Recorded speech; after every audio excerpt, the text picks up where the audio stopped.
Hello dear students, my name is Ankit Kumar. Welcome you all my YouTube channel. So today we are going to discuss the next 30 question of ISRO Technical Assistant question paper. So in the last two video we have discussed till question number 13. So let's move to the question number 31. So जो हमारा question number 31 है वो है हमारा कि which of the following statement is true with respect to root locus analysis. Root locus के analysis में कौन सा स्टेटमेंट सही है? तो पहला कि root locus start from open loop holes. ठीक, जो हम रूट लोकस को पता होगा कि जो हम रूट लोकस जब ड्रॉ करते हैं, देखिए यहाँ पे ये हमारा पोल होता है, एक जीरो से होता है, कहीं पे हमारा जीरो हुआ, कहीं पोल हुआ, तो ये मालूम होता है हमें जो रूट लोकस कहाँ से स्टार्ट होता है, पोल से स्टार्ट होता है और जीरो पे क्या होता है, खत्म होता है, टर्मिनेट होता है। तो देख लीजिए कौन सा स्टेटमेंट ये सही है। तो root locus start from open loop poles, ये सही लग रहा है हमें। और टर्मिनेट कहाँ होता है, जीरोस पे। तो रूट यहाँ क्या लिखा है, root locus terminated open loop holes, ये तो गलत लड़का लगाया है। Option number A is the right answer. ठीक, ये सिंपल क्वेश्चन था। ओके, अब चलते हैं 32 नंबर क्वेश्चन पे। In the circuit shown below all resistance given है और इफेक्टिव रेसिस्टेंस पूछा गया है एक्स एंड वाई के बीच। देख सकते हैं एक व्हीट स्टोन ब्रिज बन रहा है।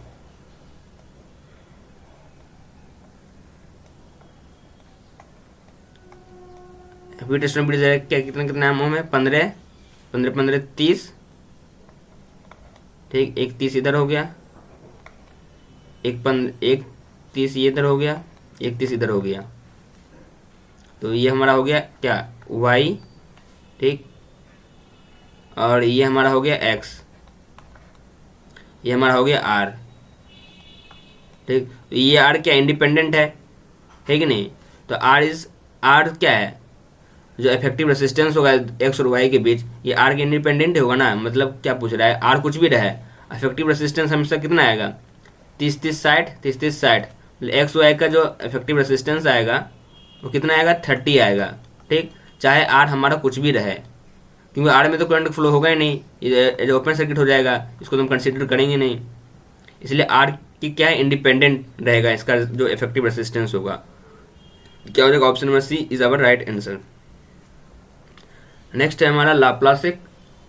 ओके, आप क्या पूछ रहा है, डैम्पिंग कोफिशिएंट निकालना है for the second order system. Second order system का ये डिफरेंशियल फॉर्म दिया हुआ है और पूछ रहा है कि डैम्पिंग कोफिशिएंट कितना होगा। तो इसको क्या करेंगे, इसको लाप्लास में चेंज कर लेंगे। पहले कितना है, D square Y plus D T square plus D Y X D Y upon D T plus 4y equal to 4x। तो इसको क्या लिखेंगे लाप्लास में, एक्स स्क्वायर वाई एक्स, ठीक, Y S plus 2s Y S, फिर 4 into Laplace of Y equal to 4 into Laplace of S. ठीक, तो इसका क्या ट्रांसफर पर्सन निकाल लेते हैं। वाई ये हमारा क्या इनपुट है, ये हमारा आउटपुट है, तो इसका लाप्लास जो हो जाएगा आउटपुट अपॉन एक्स इनपुट इन लाप्लास फॉर्म। ठीक, तो इसका लाप्लास निकालेंगे, कितना रहेगा, x square plus 2s plus 4, sorry ये नहीं, इधर मल्टीप्लाई में ना, 4 upon S square plus 2s plus 4। ये आ गया ट्रांसफर फंक्शन जो डिफरेंशियल फॉर्म दिया है। अब इसको इक्वेशन देके जीटा हम निकाल लेंगे। तो 2 जीटा ओमेगा डैम्पिंग कोएफिशिएंट हम जीटा मान रहे हैं, या फिर ये साइन मान लो आप। 2 जीटा ओमेगा एन कितना है, 2 के बराबर। ओमेगा एन यहाँ से निकल जाएगा, ओमेगा एन कितना आ जाएगा, 2 आ जाएगा। ठीक, तो जीटा क्या आ जाएगा, 2 अपॉन 2 इंटू ओमेगा एन, 2/2 गुना 2, 2/4 1/2 हो गया 0.5। तो answer number option number first is our right answer. तो पहला 33 का क्या हो जाएगा answer, first, option number A. बस ये इतना सिंपल सा क्वेश्चन था ये। नेक्स्ट देखिए, कंट्रोल सिस्टम से पूछा गया है कि कैरेक्टरिस्टिक्स इक्वेशन दिया गया है और उसका बताना है कि सिस्टम का कैरेक्टरिस्टिक्स कैसा होगा, स्टेबल होगा कि अनस्टेबल होगा। तो आपको ये रूट दिया है, कोई एक मान लीजिए कोई कैरेक्टरिस्टिक्स इक्वेशन है, एक्स स्क्वायर प्लस इस तरह से रहता है टू 4s प्लस 3, एक कोई इक्वेशन है इस तरह से, कोई मान लीजिए इक्वेशन होगा, इसका कुछ रूट है। ये रूट यहाँ पे क्या आपको गिवन है, ये रूट देख के आपको बताना है कि ये सिस्टम कैसा है, स्टेबल है कि अनस्टेबल है या मार्जिनली स्टेबल है। तो देखिए ये क्या है, इसका जब ग्राफ बनाएंगे ये पता हो कि रियल एक्सिस होता है, ये हमारा इमेजिनरी एक्सिस होता है। ठीक, तो -1 प्लस जे, -1 इधर प्लस जे कहीं यहाँ पे आएगा। दूसरा रूट कहाँ आएगा, -1 माइनस जे यहाँ पे कहीं आएगा। तो क्या लग रहा है, देखिए राइट हैंड साइड है, लेफ्ट हैंड साइड है कि नहीं। इसका जो रूट किस साइड है, लेफ्ट हैंड साइड, मतलब सिस्टम कैसा होगा, पहला का स्टेबल होगा, हुआ क्योंकि रूट जो क्या हमारा राइट साइड बन रहा है, लेफ्ट साइड बन रहा है, सॉरी लेफ्ट साइड बन रहा है, तो क्या होता है, सिस्टम स्टेबल। अब दूसरा देख लेते हैं, -2 प्लस जे, -2 प्लस जे कहाँ पे आएगा, -2 प्लस जे यहाँ पे कुछ आएगा, ये माइनस, ये 1, ये -1, ये -2, -2 प्लस जे, फिर -2 और माइनस जे यहाँ पे कहीं आएगा। ठीक, दूसरा रूट, और तीसरा रूट कहाँ आएगा, 2j, मतलब इमेजिनरी एक्सिस पे कहीं आएगा यहाँ पे। अगर j है तो 2j हम यहाँ मान लेते हैं, ये हमारा 2j है, और नीचे ये हमारा j है तो -2j। ये देखिए इमेजिनरी एक्सिस पे रूट बन रहा है, इमेजिनरी एक्सिस पे रूट बन रहा है। तो कैसा हो जाएगा सिस्टम, ये marginally stable system, marginally stable system. ठीक, तो ये कैसा हो गया, मार्जिनली स्टेबल सिस्टम। अब तीसरा देखते हैं, इसका रूट कहाँ कहाँ बन रहा है, -j मतलब नीचे यहाँ पे, और एक j मतलब ऊपर बन रहा है, अभी तक तो मार्जिनली स्टेबल है। तीसरा रूट कहाँ बन रहा है, 1 पे, मतलब इस साइड बन रहा है, राइट हैंड साइड आ गया, तो सिस्टम कैसा हो गया, अनस्टेबल। अब ऑप्शन मिला लीजिए, अनस्टेबल क्या है, ये अस्थिर, मार्जिनली स्टेबल मामूली तौर पे स्थिर, स्टेबल मतलब स्थिर। ए का F, बी का D, सी का E, तो option number C is our right answer.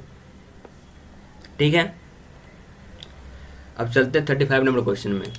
Question है कि for a second order system with denominator 2x² plus 2 zeta omega N S plus omega N where omega N square is greater than 0 the root of complex conjugate. तो आपको पता होगा कि complex conjugate का जो root होता है, complex conjugate का रूट जो होता है उसमें जो जीटा है वो 0 से 1 के बीच लाई करता है कि नहीं। तो वही रूट कहाँ पे लाई करेगा, 0 से 1 के बीच, तो option number B is our right answer.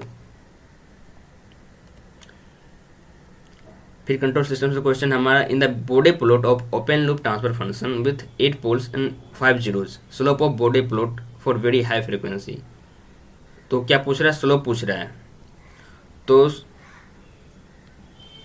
जो फॉर्मूला होता है स्लोप ऑफ बोडे प्लॉट निकालने का, अगर आपको स्लोप ऑफ बोडे प्लॉट, अगर आपका पोल दिया है और जीरोज दिया है, तो क्या होता है, जेड जीरोज माइनस पोल इंटू माइनस 20 dB पर डिकेड। ठीक, जीरोज कितना है, 5 जीरोज है, माइनस पोल कितना है, 8 है, इंटू में 20 गुना कर देंगे, कितना है, -60 dB पर डिकेड। ये क्या आ गया, स्लोप आ गया, तो option number A is our right answer. तो 37 नंबर क्वेश्चन हमारा मैथ्स से है, जिसमें प्रोबेबिलिटी वाला क्वेश्चन ये है कि an experiment ills 3 mutually exclusive, मतलब 3 अलग अलग एक्सपेरिमेंट करे गए हैं, ठीक, 3 बार, N exhausted events A B C. ठीक, ए बी सी ये प्रोबेबिलिटी है, मतलब पी ए पी बी और पी सी, 3 प्रोबेबिलिटी दिया कोई भी इवेंट का। ठीक, कोई एक इवेंट करा गया 3 बार किया गया, पहला इवेंट जो करा गया उसका नाम दिया प्रोबेबिलिटी ऑफ ए, दूसरा इवेंट जो नाम करा गया उसका नाम है प्रोबेबिलिटी ऑफ बी, तो तीसरा बार जो करा गया उस इवेंट का नाम है प्रोबेबिलिटी ऑफ सी। और क्या बोल रहा है कि एग्जॉस्टिव इवेंट है, मतलब तीनों का सम, पहला इवेंट प्लस दूसरा इवेंट प्लस तीसरा इवेंट का सम क्या होगा, क्या है, 1 के बराबर है। ठीक, इफ ये दिया है क्या है कि पी ए जो पहला इवेंट जो है दूसरा इवेंट के दुगुना है और तीसरा इवेंट के 3 गुना है। ठीक, देन पूछा क्या है, प्रोबेबिलिटी ऑफ ए कितना है, ये प्रोबेबिलिटी ऑफ ए बताना है आपको। तो एज्यूम कर लेते हैं पी ए जो है और पी ए किसके बराबर, 2 पी प्रोबेबिलिटी ऑफ बी, फिर क्या है 3 प्रोबेबिलिटी ऑफ सी के बराबर है। एज्यूम कर लेते पी ए जो है, ठीक, ये इसका प्रोबेबिलिटी कितना है, पी मान लेते हैं। ठीक, तो पी ए को पी मान लेते हो तो पी बी कितना हो जाएगा, जो प्रोबेबिलिटी ऑफ ए है उसका आधा हो जाएगा, हो जाएगा कि नहीं। ठीक, और प्रोबेबिलिटी सी कितना है, पी ए का 3 गुना है, सॉरी 1/3 है। तो इसको एक फॉर्म में लिख देते हैं, P A plus probability of B कितना है, इस इक्वेशन से लिख रहे हैं। प्रोबेबिलिटी ऑफ बी कितने लिखेंगे, 1/2 पी ए, ठीक। प्रोबेबिलिटी ऑफ सी कितना लिखेंगे, 1/3 पी ए, जो कि ए के बराबर होगा। प्रोबेबिलिटी ऑफ ए निकाल लेंगे, 1 प्लस 1/2 प्लस 1/3 इक्वल टू 1। इसको सम करने पे कितना आएगा, 3 तिहाई 3 दूनी 6, ठीक, 6 आ जाएगा इधर, 6 प्लस 7 8 9 10 11, तो 11/6 आ जाएगा ये। Probability of A equal to 11/6 into 1। अब इसको इधर मल्टीप्लाई करेंगे तो प्रोबेबिलिटी ऑफ ए कितना आ जाएगा, 6/11। ओके, तो आंसर हो जाएगा इसका option number D is our right answer. Okay, बस यही समझना था। इसका मतलब ये होता है एग्जॉस्टिव लिमिट मतलब होता है तीनों का जो सम है, तीनों प्रोबेबिलिटी का जो सम है वो 1 के बराबर है, ठीक। अब इसी का यूज़ करके हम, और इस इक्वेशन का यूज़ करके probability of A find out कर लेंगे। नेक्स्ट क्वेश्चन नंबर 38 नंबर क्या है कि A and B are two matrix such that order of A is 3 cross 4। If A B and B are both defined then the order of B. तो दो matrix है ए और B नाम का, उसका पहला का ऑर्डर में मालूम है 3 क्रॉस 4 है, मतलब कि ए मैट्रिक्स का ऑर्डर क्या है, 3 क्रॉस 4। इट मीन्स 3 कॉलम है और 4 क्या है, रो है। 3 कॉलम है और 4 रो है, ठीक। पहला ए मैट्रिक्स है और ये दूसरा मैट्रिक्स का ऑर्डर पता करना है, ठीक। तो अब क्या बोल रहा है कि दोनों का जो मल्टीप्लिकेशन क्या होता है, डिफाइंड हो रहा है। तो दोनों हम दो मैट्रिक्स को तभी हम मल्टीप्लाई कर पाएंगे, ठीक। कब, देखो लिखा हुआ है कि matrix multiplication is only valid, ये तभी वैलिड है मैट्रिक्स का मल्टीप्लिकेशन बहुत डिफाइंड या फिर वैलिड तभी है जब नंबर ऑफ कॉलम्स इन ए, पहला मैट्रिक्स में जो नंबर ऑफ कॉलम है वो दूसरा मैट्रिक्स का नंबर ऑफ रोज बन जाए, are equal to the number of rows in the second matrix, समझे। तो पहला जो मैट्रिक्स है इसका ऑर्डर क्या है, 3 क्रॉस 4, मतलब नंबर ऑफ कॉलम कितने हैं, 3 है, ठीक। तो दूसरा जो मैट्रिक्स होगा उसमें नंबर ऑफ कॉलम कितना होगा, 3 ना होके कितना होगा, जो इसका रो है ये इसका कॉलम बन जाएगा, तो इसका कॉलम कितना हो जाएगा, 4 हो जाएगा, और रो कितना होगा, 3 हो जाएगा, किसमें, मैट्रिक्स बी का। तभी हमारा मैट्रिक्स मल्टीप्लिकेशन वैलिड होगा। तो बी का ऑर्डर क्या हो गया हमारा, 4 क्रॉस 3। तो option number D is our right answer. यही चीज़ यहाँ पे लिखा हुआ है कि only valid is the number of columns of first matrix are equal to the number of rows of the second matrix. और जो रिजल्टेंट मैट्रिक्स आएगा हमें ये किससे मिलेगा, ए बी का जो रिजल्टेंट मैट्रिक्स आएगा इसका ऑर्डर क्या होगा, number of rows in the first matrix. तो नंबर ऑफ रोज कितना है, 4 है, तो 4 cross number of columns in the second matrix, तो 4 क्रॉस 4 का हमें ऑर्डर मिलेगा। कब, जब दोनों को मल्टीप्लाई करेंगे तो हमें इसका मैट्रिक्स इस तरह से देखने मिलेगा, 1 2 3 4 1 2 3 4 1 2 3 4 1 2 3 4, ये हमारा रिजल्टेंट मैट्रिक्स का ऑर्डर आएगा। ओके, 39 नंबर है हमारा डिफरेंशिएशन से, ठीक है। तो इजी क्वेश्चन है, एफ एक्स दिया हुआ है x - 4 और x - 5 f डेक्स 5 पूछ रहा है। तो पहले इसको डिफरेंशिएट कर लेंगे, पहले इसको सॉल्व कर लेते हैं। एफ एक्स कितना हो जाएगा, x² - 5x - 4x प्लस 20, तो x² - 9x प्लस 20, ये हमारा एफ एक्स आ गया। और एफ डैश एस कितना आ जाएगा, 2x - 9, तो रख देंगे। कितना पूछ रहा है, f डैश 5 का वैल्यू पूछ रहा है, तो 2 × 5 - 9 10/9, 10 - 9 कितना हो गया, 1। तो option number C is our right answer. Okay, and next question जो हमारा है वो हमारा है इंस्ट्रूमेशन से। ओके, क्वेश्चन सीआरओ से क्या है क्वेश्चन की, a reference frequency of 10 kHz is applied to the horizontal input of conventional cathode ray oscilloscope. When a text frequency is applied to the vertical input, the following stabilizers pattern is obtained. What is the frequency of that text signal? Okay, तो क्या है कि आपको पता होगा कि CRO होता है, आपको मालूम होगा CRO किस तरह से होता है, एक इस तरह से CRO हमारा होता है। होता है कि नहीं, आपने फोटो देख रखा होगा यारो। यहाँ पे एक दो प्लेट होता है, एक हॉरिजॉन्टल प्लेट और डिफ्लेक्टर प्लेट। किस लिए यूज़ करते हैं? इलेक्ट्रॉन बीम को मूव कराने के लिए। आपको एक्स एक्सिस में, अगर वाई एक्सिस में इलेक्ट्रॉन बीम को मूव कराना है तो हम प्लेट का यूज़ करते हैं। तो दो प्लेट होता है हमारा, एक होता है हमारा कैसा प्लेट होता है, एक होता है वर्टिकल प्लेट, ठीक ठीक, और एक हमारा होता है हॉरिजेंटल प्लेट, इस तरह से लगा रहता है सीआरओ के अंदर, ठीक। हॉरिजेंटल प्लेट क्या करेगा, जो बीम है उसको एक्स एक्सिस में मूव कराएगा आगे पीछे। वर्टिकल क्या करेगा, ऊपर नीचे। ये क्या क्या हो गया हमारा vertical deflection plate, vertical plate, vertical deflection plate, okay. और ये जो हमारा प्लेट है ये हमारा है हॉरिजेंटल डिफ्लेक्टेड प्लेट। तो क्या बोल रहा है कि एक रेफरेंस फ्रीक्वेंसी 10 किलोहर्ट्ज का अप्लाई किए हॉरिजेंटल इनपुट पे, मतलब यहाँ पे जो कोई एक रेफरेंस फ्रीक्वेंसी अप्लाई किया हुआ है, ठीक। इनपुट यहाँ पे दिए कितना, 10 किलोहर्ट्ज का एज ए रेफरेंस, ठीक। और एक हमें जो सिग्नल टेस्ट करना है, जो हमको मालूम करना है कि इसका फ्रीक्वेंसी कितना है, वो हमने अप्लाई करा है वर्टिकल डिफ्लेक्शन प्लेट पे, इसके ऊपर, ओके। हमने यहाँ इनपुट दिया अपना, ये तो हमारा डिफरेंस था, यहाँ पे हमने इनपुट दिया इस वाले प्लेट पे, ठीक। जब इनपुट दिया तो हमारा जो क्या है स्क्रीन होता है, यहाँ पे लगा होता है स्क्रीन, एक इस तरह से स्क्रीन होता है। इसमें जो हमारा पैटर्न मिला वो पैटर्न कुछ इस तरह से मिला, ओके, ठीक। स्क्रीन ऊपर पैटर्न इस तरह से मिला। अब हमें पता करना है कि जो इनपुट हमने दिया है इस प्लेट के ऊपर उसका फ्रीक्वेंसी कितना था, ठीक। आई होप कि आपको क्वेश्चन समझ में आ गया होगा। तो इस वर्टिकल प्लेट पे अप्लाइड फ्रीक्वेंसी कितना था, हमारा जो टेक्स्ट फ्रीक्वेंसी, टेक्स्ट जो सिग्नल है जिसको हमें पता करना है कि इसका फ्रीक्वेंसी कितना है। तो कैसे पता करते हैं, आपको मालूम होगा कि frequency applied on vertical plate, applied on vertical plate upon frequency applied on horizontal plate,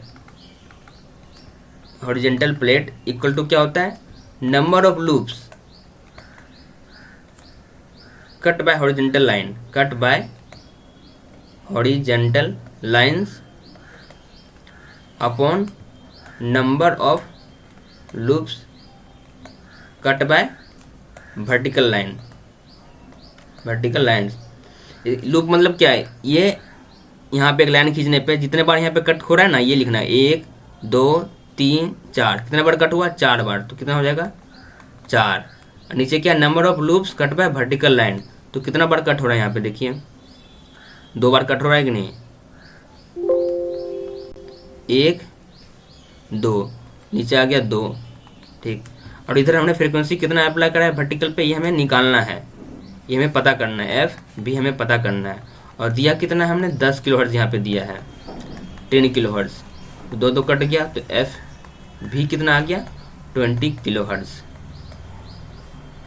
तो जो हमने यहाँ फ्रीक्वेंसी दिया था, हमने जो यहाँ पे सिग्नल दिया उसका फ्रीक्वेंसी कितना है, 20 kilohertz. Option number C is our right answer, ठीक। आई होप कि क्वेश्चन आपको अच्छे तरीके से समझ आ गया होगा। बढ़ते हैं अगले सवाल की तरफ। क्वेश्चन क्या है कि in an 8085 micro processor based system the active low chip select signal of 2 KB RAM is connected to the address line A15, okay। the RAM address line और कनेक्टेड टू A0, A10 से लेकर A0 तक connected है। What is the highest address which access location in the RAM, ओके। मतलब RAM में किसी स्थान तक पहुंचने तक, रैम में किसी लोकेशन तक पहुंचने वाला हाईएस्ट एड्रेस माइक्रो प्रोसेसर का क्या हो सकता है, ठीक। तो देखो, हम जब भी हमें माइक्रो प्रोसेसर को रैम से कम्युनिकेशन करना होता है तो एक एड्रेस डिकोडर के थ्रू करता है। तो रैम की मालूम होगा पिन कैसा पिन होता है, देखिए एक एड्रेस वाला पिन है ये A0 से लेकर A11 तक, ये कैसा पिन है, एड्रेस पिन। ये हमारा है चिप सेलेक्ट, मतलब इस पर अगर एक्टिव लो सिग्नल आएगा, ये क्या एक्टिव लो वाला है, मतलब इस पर अगर एक्टिव लो सिग्नल आएगा तभी यह रैम हमारा एक्टिव होगा, तभी यह रैम कम्युनिकेट करना शुरू करेगा। कब, जब चिप सेलेक्ट लाइन पे हमारे लो सिग्नल मिलेगा, हमें लो सिग्नल। और क्या बोला है कि लो सिग्नल जो है वो हमारा A15 से कनेक्टेड है। ओके, A15 से कनेक्टेड है। तो हाईएस्ट एड्रेस क्या हो सकता है माइक्रो प्रोसेसर का? तो अगर हाईएस्ट एड्रेस क्या होता है माइक्रो प्रोसेसर का, अगर मालूम है A15 से A15 A0 से लेकर A15 तक एड्रेस बस होता है माइक्रो प्रोसेसर में। टोटल 16 एड्रेस लाइन होते हैं।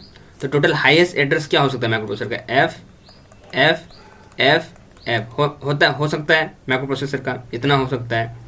जैसे 1 1 1 1 1 1 1 1 1 1 16 को 1 रहा। लेकिन क्या बोला कि A15 जो लास्ट वाला 1 होगा ना, इसको क्या होना पड़ेगा? 0 होना पड़ेगा इस रैम से कम्युनिकेट करने के लिए, क्योंकि क्या है, active low chip select line है। तो A15 को हमें 0 होना पड़ेगा, मतलब जो लास्ट वाला जो निबल है, मतलब 4 बिट का जो है वर्ड है, जो 0 1 1 1, ये जो लास्ट बिट है, लास्ट 4 बिट, इसको इतना होना पड़ेगा, तभी ये कम्युनिकेट कर पाएगा रैम से। ओके, तो क्या हो सकता है? Highest address G7 F F F, ये तीनों 88 रहेगा। ये सेम, ये F क्या है? ये देखो A0 A1 A2 A3, इसको 1 1 लिखेंगे ना, इसको हेक्साडेसिमल में F लिखते हैं कि नहीं? F कितना हुआ? 8 4 12 13 होते 15, 15 को हेक्साडेसिमल में कितना लिखना है? F। तो हाईएस्ट एड्रेस कितना एक्सेस कर सकते हैं? 7 F F F। तो option number B is our right answer. Okay, देखो ये एक हमारा एड्रेस बस होता है, चिप सेलेक्ट लाइन होता है, एक रीड राइट पिन होता है, एक हमारा आता है output enable pin.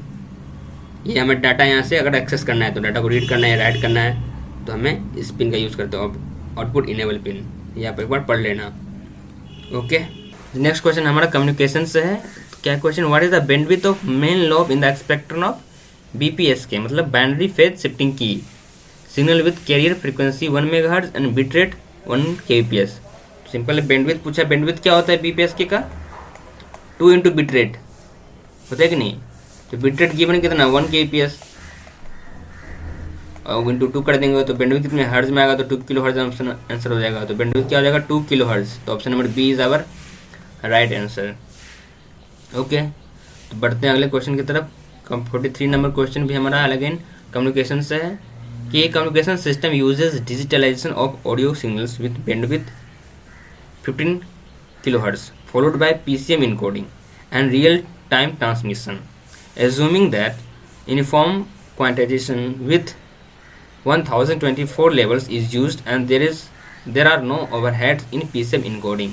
What is the minimum possible bit rate? तो बिट रेट क्या होता है? NFS n कितना हो जाएगा? 10।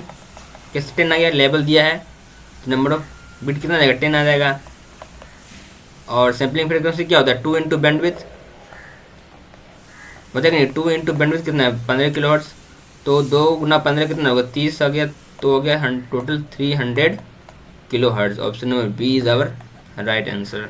Okay, move to the further next question is our question number 44 sorry. इसमें क्या पूछा है? LSB डिजिटल से क्वेश्चन है ना। क्वेश्चन क्या है? विच of the following represent of the logic function x y z in the figure? The mean terms derived by using as MSB and LZ is as LSB। Okay, S MSB है और Z LSB है। आपको एक gate दिया है, पता करना है कि मेन टर्म क्या है। पहले हम तो आउटपुट निकाल लेते हैं। इसका कितना आ जाएगा? एक्स वाई बार, ठीक सही लिखा है। फिर एक्स बार वाई, ओके, फिर जेड बार। तो पहला क्या आ गया हमारा? एक्स वाई बार के ऊपर बार, ठीक, इसका इनपुट, इसका आउटपुट, ठीक। अब इसका आउटपुट क्या हो जाएगा? एक्स बार वाई के ऊपर होल बार, ओके। फिर इसका आउटपुट कितना रहेगा? जेड बार, ठीक। फिर तीनों को कहाँ दे रहे हैं? नंड गेट की इनपुट पे। तो नंड गेट है ना, तो इसके ऊपर भी एक क्या आ जाएगा? फिर से एक होल बार। जब डी मॉर्गन्स लॉ यूज़ करेंगे तो क्या हो जाएगा? Break the line change the sign. तो इसको लाइन को ब्रेक करेंगे और जो इनटू में वो प्लस में बदल जाएगा। तो एक्स वाई बार, ठीक, प्लस एक्स बार वाई प्लस जेड, ठीक, ये हमारा फंक्शन आ गया।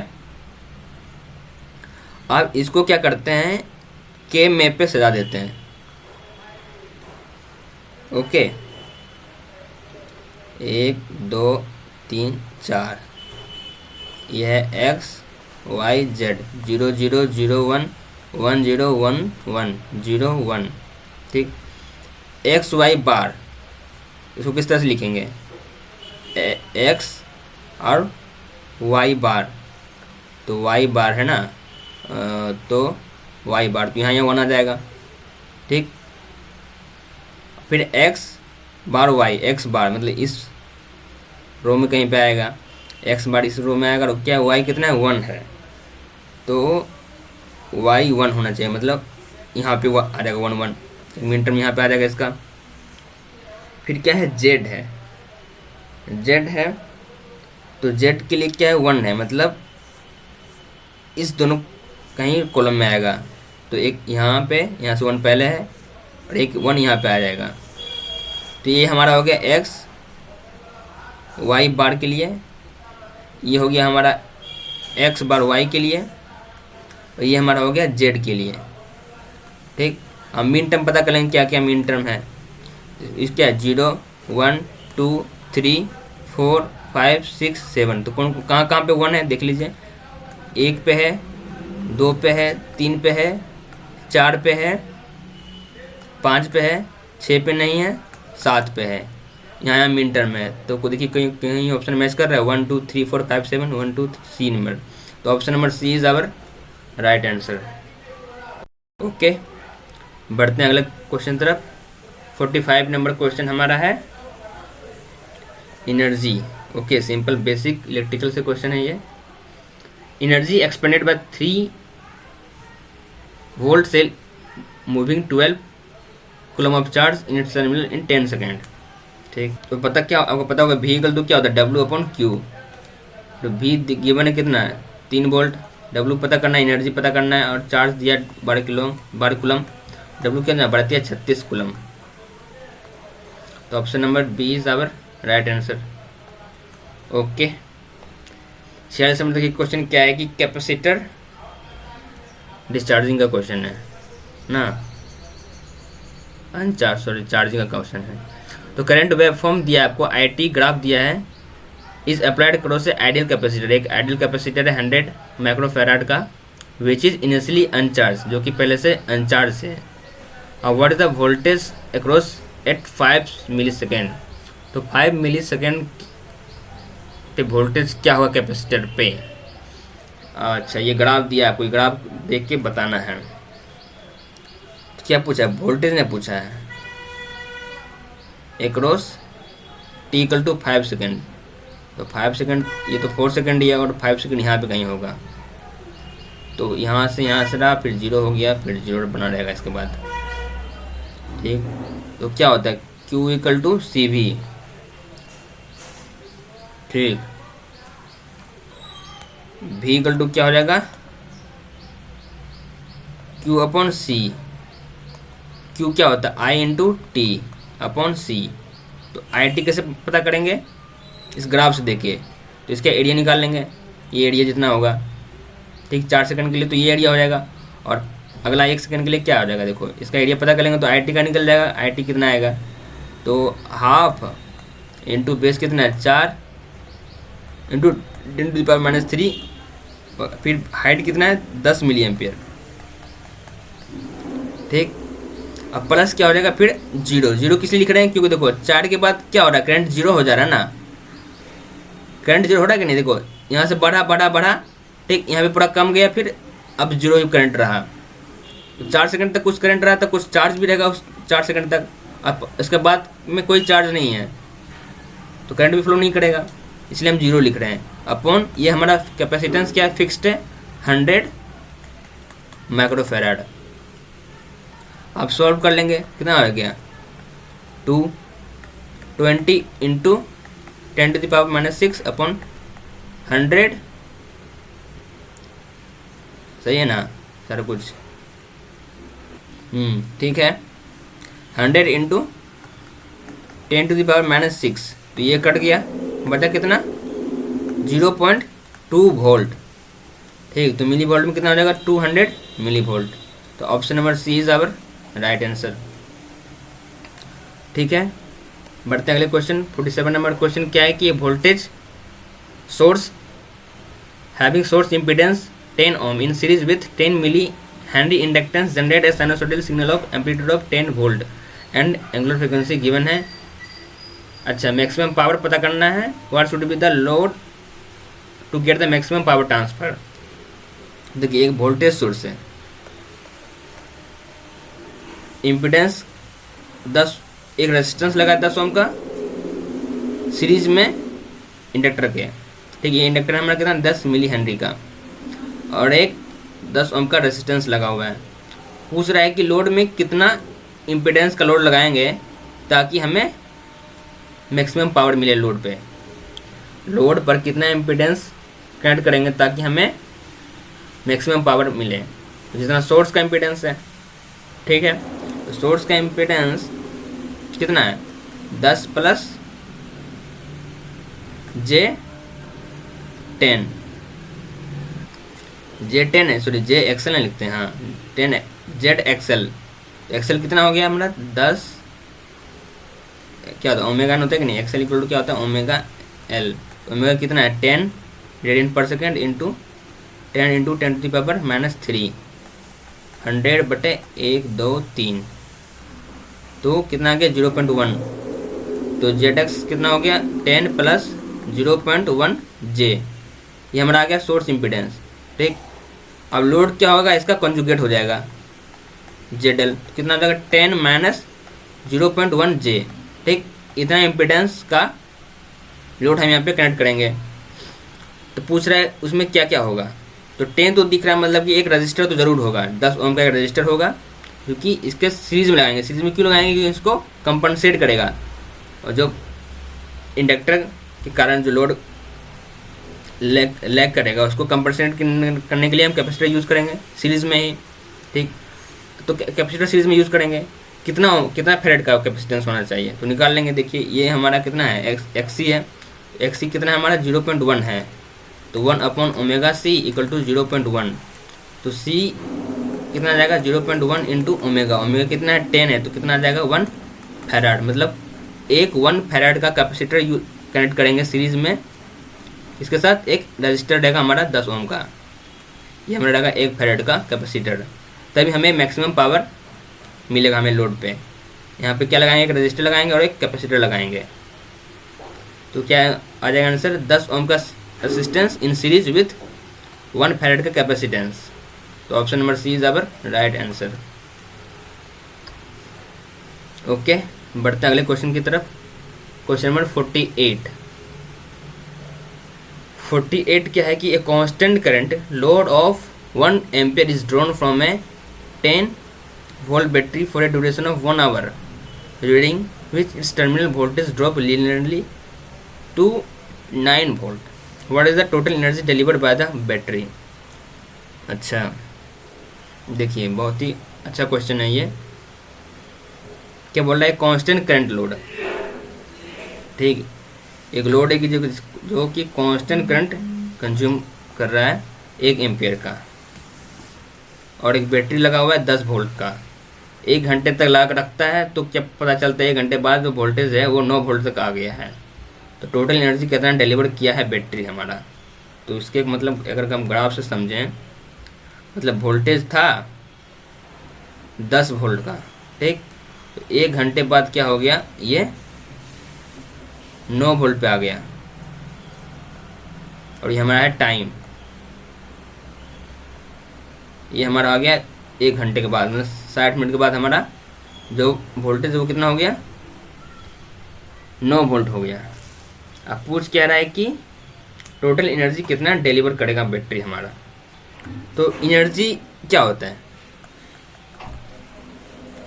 एनर्जी होता है पावर इनटू टाइम, होता है कि नहीं, पावर इनटू टाइम। तो पावर किस तरह से निकलेगा, v into I V into I, power पता चल जाएगा इंटू टी। ठीक, इसको हम लिख सकते हैं v इंटू टी इंटू आई। आई तो हमारा कांस्टेंट है, जिसको कुछ तो छेड़खानी करेंगे नहीं, हमारा बदल क्या रहा है वी टी, भी चेंज ना हो रहा है तो वी टी हम पता कर लेंगे। वी टी कितना आएगा हमारा, वी टी मालूम चल जाएगा तो हम एनर्जी निकल जाएगा। तो वी टी मालूम कैसे चलेगा, तो आपको इस ग्राफ से देखना होगा। इस ग्राफ का हमको एरिया मालूम करना होगा, इसका एरिया कितना है, ये जितना एरिया है वही इसका मैग्नीट्यूड हो जाएगा। तो कैसे निकालेंगे इसका एरिया, पहले देखिए ये ट्रायंगल यहाँ पे है, बन रहा है कि नहीं ट्रायंगल, पहले इतना इसका एरिया निकालेंगे, फिर इसका एरिया निकाल लेंगे। तो इसका एरिया निकाल लेते हैं, कितना आ जाएगा, हाफ इंटू हाफ बेस कितना है 60 मिनट, मतलब 3600 सेकेंड। 3600 सेकेंड हो गया बेस, ठीक। और हाइट कितना है 1, ठीक, प्लस अब इसका एरिया पता कर लेंगे, ये वाला लेंथ इंटू ब्रेड्थ से, लेंथ ये कितना है 3600, ठीक, इंटू ये कितना है 9 वोल्ट 9, ये हमारा आ गया वीटी का एरिया। जो वीटी का एरिया है वही हमारा इसका मैग्नीट्यूड है, ठीक। ये निकाल लेंगे, फिर मल्टीप्लाई कर देंगे करंट कितना से 1 एम्पियर से। ओके, अब सॉल्व करते हैं। तो कितना होगा, 3600 कॉमन ले लिए, बचा हाफ प्लस 9, कितना आएगा 3600 गुना 18 एक 19, 18 एक 19 बटे 2, ठीक, कितना आ गया 1800, मल्टीप्लाई करेंगे कितना आएगा 34,200, मतलब 34.2 किलो जूल इसका एनर्जी डिलीवर करेगा हमारा ये बैटरी। तो आंसर हो जाएगा 34.2, मतलब option number B is our right answer, ठीक। बहुत ही अच्छा क्वेश्चन था, स्टार लगा लें। अब बढ़ते हैं अगले क्वेश्चन की तरफ, 49 नंबर। ओके, पूछ क्या रहा है कि in the zener diode voltage regulator, zener diode voltage regulator, this 7 volt zener has knee current of 5 milli ampere, what is the minimum value of RL to get the regulated output voltage at VL? Okay, क्या पूछ रहा है, what is the minimum value of RL, मतलब load resistance का minimum value पता करना है। Okay, तो पहले पता करेंगे कि टोटल करंट कितना फ्लो करेगा। क्या होगा, ये वोल्टेज माइनस जनरेटर का voltage 14.5 minus 7 volt upon 10 resistance है 100, तो कितना आ जाएगा 14.5 माइनस 7 कितना, 7.5 अपॉन 100 कितना आएगा 75 मिली एम्पियर। टोटल इतना करंट फ्लो हो रहा है, जिसमें से हमारा जो जनरेट करंट है ये कितना फ्लो हो जाएगा, जनरेट करंट कितना है फ्लो हो रहा है इसमें 5 मिली एम्पियर, तो लोड में चला जाएगा 70 मिली एम्पियर, ठीक। हमको रेजिस्टेंस पता करना है, तो I equal to V upon RL, तो 70 एम्पियर है, तो वी कितना 7 वोल्टेज रहेगा, और minimum RL I equal to 7/70, ये मिली एम्पियर है ना, मिली एम्पियर, तो ऊपर जाएगा 10 पे पावर 3 हो जाएगा, तो 7000/70 कट गया, आगे हमारा 100 ओम आ गया रेसिस्टेंस। तो option number C is our right answer, ठीक। क्वेश्चन मॉडरेट था। बढ़ते हैं अगले क्वेश्चन की तरफ। इसमें क्या पूछा है कि हाँ, डायोड है, रजिस्टर है, एवरेज वैल्यू ऑफ VL। देखिए ये क्या है कि जो सोर्स वोल्टेज है इसका वेवफॉर्म कैसा है, स्क्वायर वेवफॉर्म है, मतलब इस तरह से है, -10 +10 -10 +10, इस तरह से ये वोल्टेज लेवल इसका है, +10 और -10, ठीक। ड्यूटी साइकिल कितना है 50%, ओके, मतलब एक स्क्वायर वेवफॉर्म होगा हमारा। द डायोड इज आइडियल है, the average value of VL, तो VL का एवरेज वैल्यू पूछ रहा है, तो आउटपुट में कैसा वेवफॉर्म मिलेगा। देखो जब पॉजिटिव वेवफॉर्म पास करेगा तो ये डायोड क्या हो जाएगा हमारा रिवर्स बायस, तो वोल्टेज करंट इस तरह से इस डायरेक्शन फ्लो करेगा, ठीक, करंट इस डायरेक्शन फ्लो करेगा, तो इसके अक्रॉस वोल्टेज कितना आ जाएगा, इसके अक्रॉस लोड के अक्रॉस जो वोल्टेज आ जाएगा पॉजिटिव वेवफॉर्म में 100/200 गुना 10 कितना आ जाएगा 5 वोल्ट + 5 वोल्ट। कब, जब पॉजिटिव वेवफॉर्म जब हमारा ग्राफ इस पॉजिटिव वाला होगा, जब रिवर्स बायस में ग्राफ आएगा, जब इसका क्या होगा टर्मिनल, ये क्या AC सिग्नल है, तो जब एक बार +10 एक बार -10, जब -10 आएगा वोल्टेज तो ये डायोड हमारा फॉरवर्ड बायस में चला जाएगा, ठीक, फॉरवर्ड बायस में चला जाएगा। तो ये इसमें करंट पास नहीं होगा, इस वाले रजिस्टर में करंट हमारा पास नहीं होगा, तो वोल्टेज यहाँ से जाके इस टर्मिनल से क्रॉस करके इधर आ जाएगा। तो उस केस में कितना होगा हमारा जो लेवल होगा इसका, तो उस टाइम हमें मिलेगा -10 वोल्ट के बराबर वोल्टेज। कब? ये पॉजिटिव वेव फॉर्म में, ये नेगेटिव वेव फॉर्म में। देखो इस तरह से आउटपुट में वेव फॉर्म कैसे मिलेगा, जब प्लस वाले में जब +10 सिग्नल पास कर रहा होगा, +10 ये पॉजिटिव वेव फॉर्म, तो हमें यहाँ पे मिलेगा +5 वोल्ट। और जब नेगेटिव वाला पास कर रहा होगा तो हमें मिलेगा 10 वोल्ट, तो -10 वोल्ट यहाँ मिलेगा। इस तरह से वेव फॉर्म हमारा मिलेगा।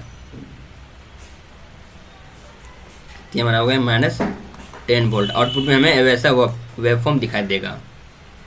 ओके, तो आप पूछ रहे हैं कि एवरेज वैल्यू, तो एवरेज वैल्यू क्या होगा, +5 -10/2 कितना जाएगा, -10 + 5/2 कितना हो गया, -5/2 -2.5 वोल्ट। तो option number B is our right answer. ठीक, आपको अगर डाउट लग रहा होगा कि ये वेवफॉर्म ऐसा आएगा कि नहीं आएगा, चेक करना है, तो एक सॉफ्टवेयर होता है LT स्पाइस करके, उस पर आप ये सर्किट ड्रॉ करना और फिर आउटपुट पे वेवफॉर्म आपको मालूम चल जाएगा किस तरह से वेवफॉर्म आएगा वो आउटपुट पे। ओके, मैं करके दिखाता हूँ अभी थोड़ा देर में। चलिए कर ही लेते हैं हम लोग को, 2 सेकंड लगेगा। देखिए ये सेम सर्किट हमें ड्रॉ करा है, ठीक, ये सेम सर्किट हमें ड्रॉ करा है जो यहाँ पे सर्किट दिया है। देखिए 2 रजिस्टर है, एक डायोड है, एक वोल्टेज सोर्स है। तो एक रजिस्टर है, एक रजिस्टर यहाँ है, एक वोल्टेज सोर्स, यहाँ डायोड है। इसका देखिए वोल्टेज लेवल कितना है, -10 लिए हैं और दूसरा लिए हैं +10, इसका वोल्टेज लेवल है। ओके, आप इसका ग्राफ देख लेंगे। तो रन पे क्लिक करेंगे, देखो यहाँ पे इनपुट है इसका +10 -10, वो आउटपुट देखना ना। तो आउटपुट के लिए ब्लू वाला जो दिखाई दे रहा है ये आउटपुट है हमारा। देखो ये ब्लू वाला हमारा आउटपुट का वेवफॉर्म है और ये हमारा इनपुट का वेवफॉर्म है।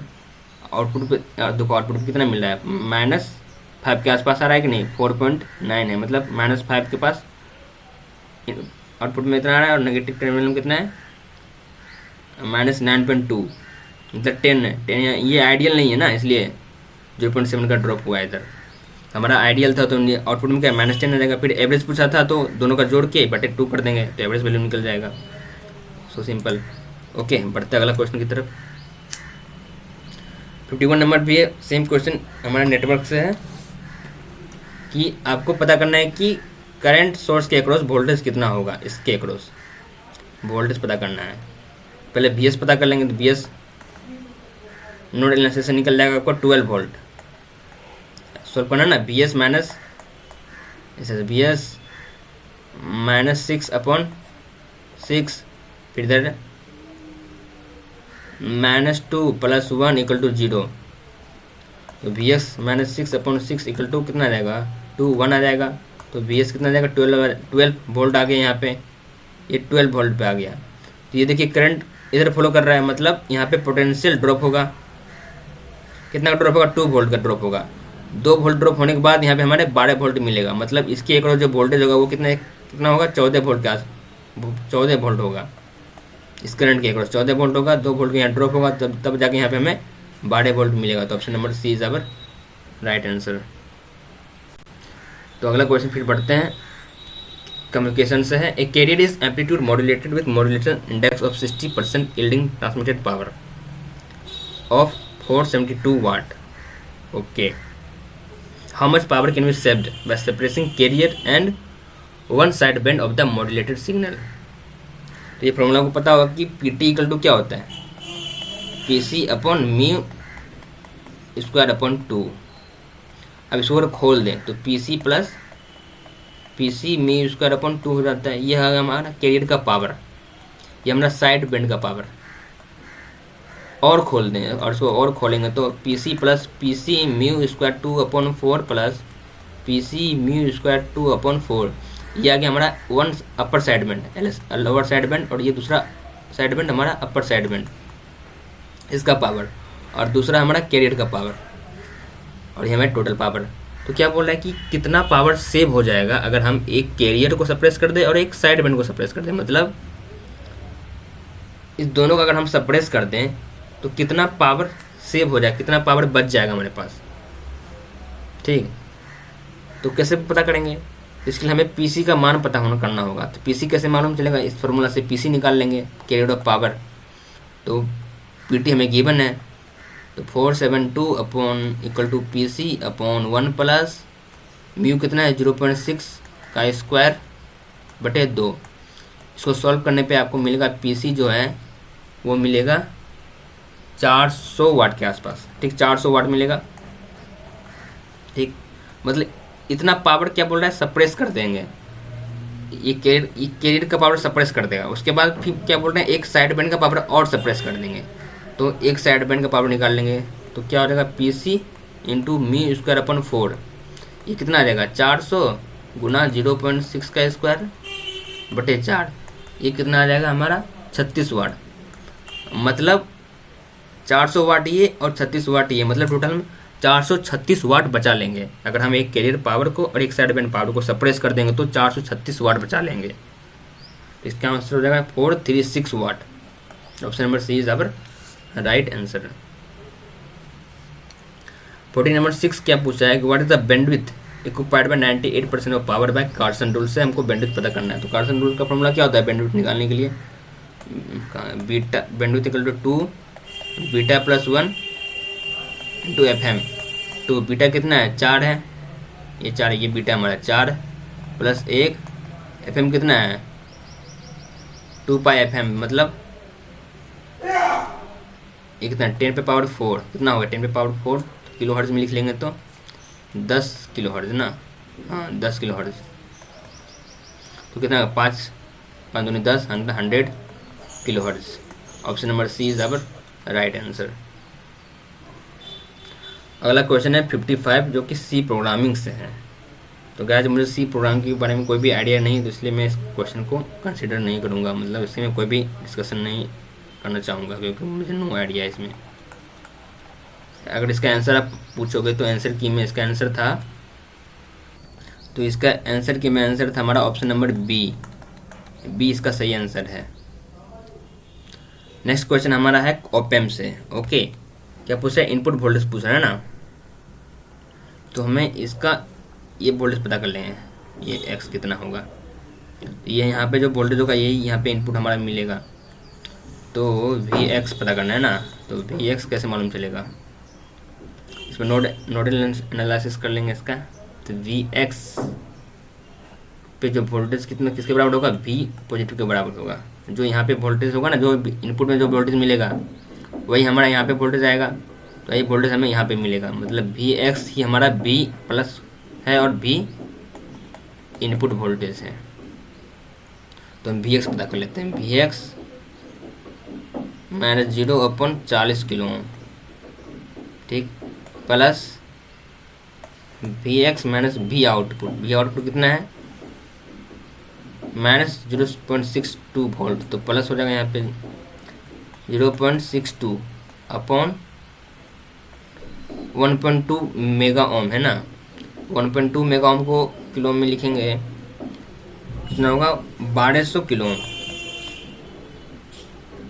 ठीक। तो इक्वल टू 0 हो गया। तो V X plus 0.62 upon 1200 equal to, इसको इस साइड ले आते हैं तो माइनस वी एक्स अपॉन 40। ये कितना आ गया 40 या 12 30 या 12, ओके 30 आ जाएगा। तो वी एक्स हमारा आ गया V X plus 0.62 equal to minus 30 V X, okay. इसको इधर ले आएंगे तो आ जाएगा 0.62 equal to minus 31 V X. तो वी एक्स कितना आ जाएगा यहाँ पे 0.62 अपॉन 31 कितना हो जाएगा 0.62 अपॉन 31 आ जाएगा 0.02 वोल्ट माइनस में, और इसको मिली वोल्ट में बदलेंगे तो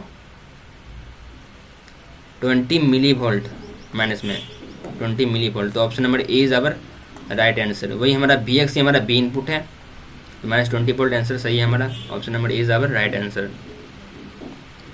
अगला क्वेश्चन है कि which of the following instrument can be use to generate a signal of various frequency. तो कौन सा इंस्ट्रूमेंट का यूज़ करते हैं, तो आर्बिट्री वेवफॉर्म सिंथेसाइजर। ठीक, ये थ्योरेटिकल क्वेश्चन है बस। क्वेश्चन नंबर 58, 2 कैपेसिटर है, रेटिंग दिया है 0.005 माइक्रोफेराड का एंड 40 वोल्ट। दूसरा कैपेसिटर है 0.02 माइक्रोफेराड का 100 volt. Are connected in series, तो सीरीज में कनेक्ट कर रहे हैं। ठीक, connected in series, what is the effective capacitance of the series combination and the maximum DC voltage. तो मैक्सिमम डीसी वोल्टेज क्या है, दोनों में से जो कम वोल्टेज होगा वही अप्लाई करेंगे। दोनों में से कम कितना है, 40 वोल्ट। तो 40 वोल्ट ऑप्शन में देख लेते हैं, 40 वोल्ट नहीं है 40 कहीं से कहीं भी नहीं है, तो 40 वोल्ट से देखते हैं और थोड़ा कौन सा कम है, 50 है, तो ऑप्शन नंबर बी इज अब राइट आंसर। कैपेसिटेंस निकालने की जरूरत भी नहीं था, जो कैपेसिटेंस निकालोगे टाइम कंज्यूम होगा, टाइम जाएगा आपका, इसलिए दिमाग लगाना कि अच्छा दोनों सीरीज, 2 कैपेसिटर है सीरीज में लगा हुआ है, दोनों का रेटिंग दिया है, तो वोल्टेज कितना अप्लाई करेंगे, जिसमें दोनों कैपेसिटर का वोल्टेज जिसमें से कम होगा उतना ही वोल्टेज अप्लाई करेंगे। ज़्यादा अप्लाई करेंगे तो क्या होगा, कैपेसिटर डिस्चार्ज होगा, फट जाएगा हमारा। तो मतलब कम कैपेसिटर वाला ही कम वोल्टेज का ही वोल्टेज अप्लाई करेंगे यहाँ पे डीसी। ठीक, तो ऑप्शन सबसे कम किस में है वोल्टेज, यहाँ पे 50 वोल्ट सबसे कम है, तो option number B is our right answer. अगला क्वेश्चन है current flow in enhancement P type. तो current flow in enhancement P type है ना, तो एन टाइप रहता तो उसमें पता है कि इलेक्ट्रॉन होता है सोर्स से ड्रेन की तरफ फ्लो होता है। एन टाइप में, एन टाइप इन मॉस्फेट में इलेक्ट्रॉन सोर्स से ड्रेन की तरफ फ्लो होता है। पूछा है पी टाइप, तो पी टाइप में करंट फ्लो के लिए कौन जिम्मेदार होगा, होल जिम्मेदार होगा। तो होल फ्लो करेगा सोर्स से ड्रेन की तरफ, तो hole flow from source to drain, तो option number B is our right answer. 60 नंबर क्वेश्चन हमारा, the impurity added to dope gated polysilicon in N MOSFET. तो आपको ये याद करना होगा कि इम्प्योरिटी जो ऐड करते हैं डॉप पॉलीसिलिकॉन में, वो हमारा होता है एंटीमनी। ठीक, ये याद करने वाला क्वेश्चन है, आपको पता होना चाहिए, theoretical question. Thank you guys, I hope कि आपको ये वीडियो पसंद आया होगा। बहुत ही मेहनत लगता है यार ऐसा कंटेंट बनाने में, तो वीडियो को लाइक कर दे, सब्सक्राइब कर दे, कमेंट में ज़रूर करें कि जो भी डाउट है वो, तो क्वेश्चन कमेंट करें सो दैट मैं आपको हेल्प कर सकूं। I hope, thank you so much guys. अपने बाकी लोगों के साथ शेयर ज़रूर करें, जो भी आपका टेक्निकल स्टूडेंट है, जो क्लासमेट्स हैं, जो रूममेट्स हैं, जो आपके ब्रांच के, उसके साथ ये क्वेश्चन ज़रूर शेयर करें। बहुत ही अच्छा क्वेश्चन, जो क्वालिटी ऑफ क्वेश्चन है वो बहुत ही एडवांस लेवल का है, इसलिए इस क्वेश्चन को अटेम्प्ट करने से आपका कंसेप्ट क्लियर होगा बिल्कुल अच्छी तरह से। चलिए वीडियो को एंड यहीं पे करते हैं। Thank you so much, have a nice day guys, bye, सब खैर।